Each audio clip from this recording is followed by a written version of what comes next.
స్థానిక ఒంగోలు వైఎస్ఆర్ కాంగ్రెస్ పార్టీ కార్యాలయంలో ఏర్పాటు చేసిన విలేకరుల సమావేశంలో చెవిరెడ్డి భాస్కర్ రెడ్డి మాట్లాడుతూ వైఎస్ఆర్ విగ్రహాన్ని అవమానపరిచేలా వ్యవహరించడం సరైన పద్ధతి కాదు అని, ఇలాంటి సంస్కృతి వల్ల భావితరాలకు మంచిది కాదని, వైఎస్ఆర్ కాంగ్రెస్ పార్టీ ఈవీఎంల వల్ల ఓడిపోయిందో, ప్రజలు ఓడించారో అందరికీ తెలుసు అని, ఇలాంటి రాజకీయాలు మానుకోవాలని తెలిపారు. ఈ కార్యక్రమంలో చెవిరెడ్డి భాస్కర్ రెడ్డి, చుండూరు రవిబాబు, బత్తుల బ్రహ్మానందరెడ్డి, టౌన్ అధ్యక్షుడు కటారి శంకర్, రమణారెడ్డి తదితరులు పాల్గొన్నారు. ఒంగోలులో నిన్న జరిగినటువంటి ఒక కార్యక్రమంలో తెలుగుదేశం పార్టీ చెందినటువంటి వారు వైఎస్ఆర్ విగ్రహానికి అవమానం జరిగేలా వ్యవహరించడం, జెండాలు కట్టడం అసలు చాలా ఇది కరెక్ట్ విధానం కూడా కాదు. వైఎస్ఆర్ గారు అందరికి ఆరాధ్య నాయకుడు. వైఎస్ఆర్ గారు ఈ రాష్ట్రంలో ప్రతి ఒక్కరు ప్రాణాలు కాపాడాలని 108 తీసుకొచ్చిన వ్యక్తి. అనారోగ్యంతో ఎవరు చనిపోకూడదని ఆరోగ్యశ్రీ తీసుకొచ్చిన వ్యక్తి. పేదింట్లో పుట్టిన ప్రతి పిల్లవాడు ఉన్నత చదువులు చదవాలని ఫీజు రియంబర్స్మెంట్ తీసుకొచ్చిన వ్యక్తి. ప్రభుత్వ ఉద్యోగితో సమానంగా పింఛన్లు ఇచ్చినటువంటి వ్యక్తి. 1వ తేదీ నాటికి తీసుకొచ్చింది ఆయన. అంతకుముందు ఎప్పుడు జన్మభూమి కార్యక్రమంలో పింఛన్లు ఇచ్చేవాళ్ళు. పార్టీలు కులాలు చూడకుండా అందరికీ మంచి చేసిన మహానుభావుడిని, అన్నదమ్ములు ఆధిపత్య పోరులో వాళ్ళిద్దరి మధ్యలో ఆధిపత్య పోరు ఉంటే వాళ్ళిద్దరూ వాళ్ళ ఇళ్ళ దగ్గర చేసుకోవాలి. ఎవరు గొప్ప ఎవరు తక్కువ అనేది వాళ్ళు చూసుకోవాలి. వైఎస్ఆర్ గారి విగ్రహం కాడికి వచ్చి జెండాలు కట్టడం, ఇట్లా జెండాలు కట్టడం కాదు, వాళ్ళు వ్యవహరించినటువంటి తీరు ఒంగోలు ప్రజలు ఎట్టి పరిస్థితుల్లో కూడా క్షమించరు. ఇది కొత్త సాంప్రదాయాలు తీసుకొస్తున్నారు, ఈ కొత్త సంస్కృతికి తీసుకొస్తున్నారు, కొత్త ఆచారాలకు తీసుకొస్తున్నారు. ఒకటి మాట చెప్తున్నాం, మా కార్యకర్తల మనోభావాలు దెబ్బతినేలా, మా నాయకులను అవమానపరిచేలా ఎవరు వ్యవహరించినా కూడా పరిణామాలు తీవ్రంగా ఉంటాయని హెచ్చరిస్తున్నాం. వాళ్ళు ఎవరైనా కూడా పశ్చాత్తాపడేలా పరిణామాలు ఉంటాయి. మా కార్యకర్తలను ఇబ్బంది పెట్టిన, మా కార్యకర్తల జోలికి వచ్చిన కూడా ఖచ్చితంగా చెప్తున్నాం, అంగీకరించే ప్రసక్తి లేదు. చర్యకి ప్రతి చర్య కూడా ఖచ్చితంగా ఉంటుంది. నిన్న రెడ్డి హాస్టల్లో కూడా వెళ్ళి అటు బాగా దౌర్జన్యం చేసి పిల్లల్ని భయభ్రాంతులు చేసి ఇవన్నీ కూడా ఇక్కడ ప్రజలు, ఒంగోలు ప్రజలు క్షమించరు. ఒంగోలు ప్రజలు అంగీకరించిన అట్లాంటి అందరూ కూడా తెలుసు. వాళ్ళందరి మీద పోలీస్ డిపార్ట్మెంట్ కూడా కేసులు నమోదు చేయాలి. వాళ్ళందరి మీద కూడా ఖచ్చితంగా అరెస్టులు చేయాలి. కేసులు నమోదు చేసి అరెస్టులు చేసినప్పుడే ఇంకొకరు ఇలాంటి పనులు చేయాలి అంటే ఖచ్చితంగా ఆలోచిస్తారు.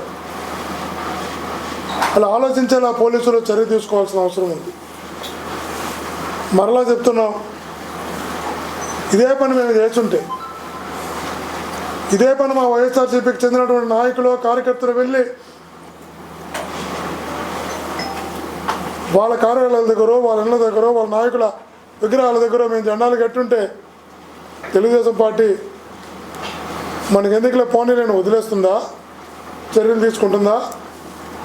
వాళ్ళు సమాధానం చెప్పాలి.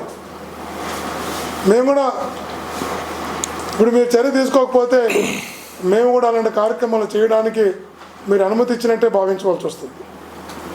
అలాంటి కార్యక్రమాలు మేము కూడా చేస్తే, అలాంటి కార్యక్రమాలను మేము కూడా ప్రారంభం చేస్తే ఆ రోజు మీరు కూడా ఆ రోజు మేము చేసిన దానికి మన చర్యకి వాళ్ళు ప్రతిచర్యగా భావించాలి తప్ప తప్పుగా భావించేటటువంటి పరిస్థితి, అర్హత, అధికారం మీకు ఉండదని కూడా గుర్తుంచుకోండి. ఈ సంస్కృతిని కొనసాగిస్తా కూడదు అనుకుంటే, ఈ సంస్కృతి మనకు వద్దు అనుకుంటే వాళ్ళపైన ఖచ్చితంగా చర్యలు తీసుకోవాలి. తీసుకోకపోతే ఈ సంస్కృతికి మీరు నాంది పలికినట్టే లెక్క. వైఎస్ఆర్ కాంగ్రెస్ పార్టీ రకరకాల కారణాలతో, అసత్యపు హామీలతో, ఈవీఎంలతో, రకరకాల కారణాల వల్ల ఓడిపోయి ఉండొచ్చు తప్ప వైఎస్ఆర్ కాంగ్రెస్ పార్టీ నాయకులు, కార్యకర్తలు తెలుగుదేశం పార్టీ, జనసేన పార్టీల కన్నా బలంగా ఉన్నారు, ఉంటారనే విషయాన్ని కూడా గుర్తించుకోవాలని తెలియజేస్తున్నాం.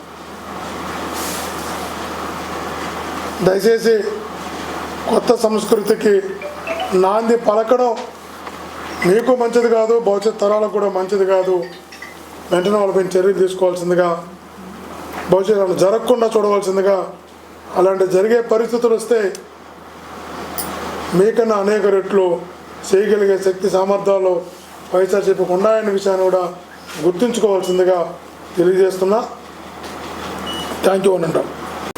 ఇప్పుడు మా పార్టీ బలమైంది, మా కార్యకర్తలు బలమైన వాళ్ళు, పార్టీకి ఉన్నటువంటి ప్రజలు ఇష్టంతో జగన్మోహన్ గారు ఉన్నారు. కాబట్టి ఎవరు ఉన్నా, ఎవరు వెళ్ళినా పార్టీ మరింత బలపడుతుందే తప్ప పార్టీ ఇప్పుడు ఎప్పుడు బలహీన పడదని కూడా తెలియదు. ఇది ప్రజల పార్టీ. ఒకే ఒక ఎంపీ జగన్మోహన్, ఒకే ఒక ఎమ్మెల్యేతో పుట్టిన పార్టీ. ఇది లాక్కున్న పార్టీ కాదు, ఇంకో పార్టీని తీసుకున్న పార్టీ కాదు.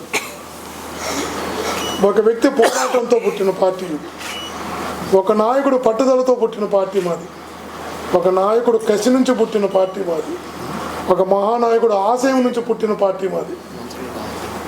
మా పార్టీ లక్ష్యం వేరు, ఆశయం వేరు. కాబట్టి మా పార్టీ ప్రజల నుంచి పుట్టిన పార్టీ. ప్రజలే మా పార్టీకి నాయకుడు.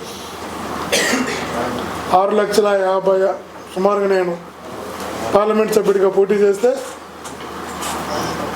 25 మంది ఈ రాష్ట్రంలో పార్లమెంట్ సభ్యులు వైఎస్ఆర్సీపీకి పోటీ చేస్తే 6.5 లక్షల ఓట్లు ఎంపీ అభ్యర్థిగా ఇక్కడ వచ్చాయి అంటే మీరు అర్థం చేసుకోవాలి. ఇన్ని మేనేజ్ చేసిన, ఇన్ని అసత్యపు హామీలు ఇచ్చిన, ఈవీఎంలు మేనేజ్ చేసిన, అసత్యపు హామీలు ఇచ్చిన, అమలుగానే హామీలు ఇచ్చిన, మోసపారుతూ మాటలు చెప్పిన అవి ఏమి నమ్మకుండా 6,50,000 పైగా ఎంపీ అభ్యర్థిగా ఇక్కడ వేశారు ప్రజలు. అంటే మా పార్టీ ఎంత బలమైందో మీరు గుర్తించుకోండి. ప్రజలు నమ్ముతున్నారు. నువ్వు నేను నమ్మడం ఏంటి? ప్రజలు అడుగుతున్నారు, మా ఓట్లు ఎక్కడ చెప్పరా బాబు అని, ఈసీఐని. మరి ఈవీఎంల మీద మీకు అనుమానం ఉన్నప్పుడు ఆ రోజు బాలయ్య శ్రీనివాసరెడ్డి ఈవీఎంల మీద కోర్టులో కేసు వేసినప్పుడు మీ పార్టీ సహకరించలేదని. మా పార్టీ సహకరించకపోతే ఆ కోర్టు వ్యవహారాలు మొత్తం చూసింది వైఎస్ఆర్సీపీ. ఆ విషయం ఆయనకి ఇంచు కోర్టు వ్యవహారాలు చూసింది వైఎస్ఆర్సీపీనే. ఆ మాట వాసన్నకు కూడా స్పష్టంగా తెలుసు.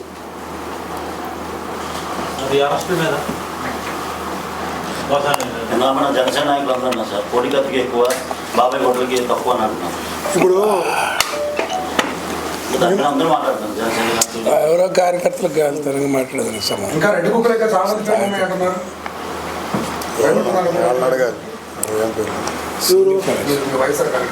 16 నెలలు జైల్లో పెడితేనే మా నాయకుడిని బయటకు వచ్చి పార్టీని బతికించినాడు. ఏ పదవి లేనప్పుడు, ఎవరు రానప్పుడు, ఆ రోజే 16 నెలలు జైల్లో పెడితేనే 1.5 సంవత్సరం తర్వాత తప్పుడు కేసులతో జైల్లో పెడితే బయటకు వచ్చి పార్టీ బతికించిన వ్యక్తి మా నాయకుడు. అలాంటి నాయకుడు అధినేతగా ఉన్నప్పుడు పార్టీ భయపడుతుందా? పార్టీ క్యాడర్ భయపడతారా? పార్టీ నాయకత్వం భయపడుతుందా? ఎందుకు భయపడతారు? వాళ్ళు భ్రమలో ఉన్నారు. ఇప్పుడు కూడా అధికారులను అడ్డుపెట్టి అధికారులను అడ్డుపెట్టి భయపెట్టాలనుకుంటే అది ఎక్కువ రోజులు నిలవదు, ప్రారంభంలోనే నిలుస్తుంది. ఎవరు భయపడటం లేదు, అందరూ రెడీగా ఉన్నారు. ఏం చేస్తా చేయబ్బా, నువ్వు మహా చేయగలిగితే అరెస్ట్ చేయగలరా, అరెస్ట్కి మించి నువ్వు చేయగలిగింది ఏముంది, ప్రిపేర్ అయి ఉన్నావు అనేటువంటి భావంతో ఉన్నారు. అంటే వైఎస్ఆర్ కాంగ్రెస్ పార్టీ పోరాటాల నుంచి పుట్టింది కాబట్టి పోరాటమే ఊపిరిగా బతికే మా పార్టీ కేసులకు గోదాలకు ఎవరు కూడా ఆలోచన చేయరు. భయపడే పార్టీ ఇప్పటికీ కాదు, ఎప్పటికీ కాదు. చాలామంది మీద తప్పుడు కేసులు పెడుతూనే ఉంటారు. అధికారులను అడ్డు పెట్టి యుద్ధం చేస్తున్నారు. నేను చెప్పొచ్చు మాట. వెలుగొండ ప్రాజెక్టు ఒక్కటే చెప్తా, వెలుగొండ ప్రాజెక్టుని సుమారుగా 70-80% పూర్తి చేసింది ఒక టన్నుల రాజశేఖర రెడ్డి గారు. 2 టన్నులు మొత్తం పూర్తి చేసింది జగన్మోహన్ రెడ్డి గారు. కేవలం 3-4 కిలోమీటర్లు చంద్రబాబు కాలంలో కనుగొండ కాలంలో ఇది జరిగే పని. మొత్తం 15 లక్షల ఇండ్లకు నీరు, 4.5 లక్షల ఎకరాలకు నీరు ఇవ్వగలిగే పెద్ద ప్రాజెక్టు కేవలం R&R ఇవ్వాల్సిన 1000 కోట్లు ఇస్తే 3 నెలల తర్వాత నీళ్ళు ఇచ్చేయచ్చు. మనం 3 నెలలు చాలు R&R ప్యాకేజ్ ఇచ్చి 300 కోట్లు చిన్న చిన్న రిపేర్స్ పెడితే చాలు, కాలువలు పెడితే చాలు. అది చేస్తే చాలు, ఇంకేం అవసరం లేదు.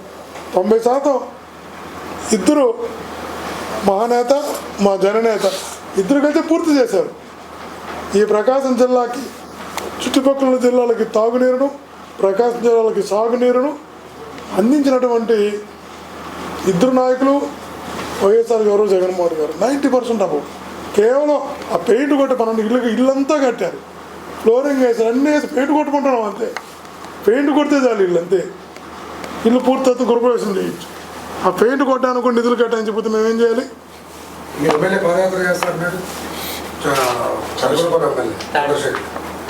తప్పకుండా చెప్పాం కదా.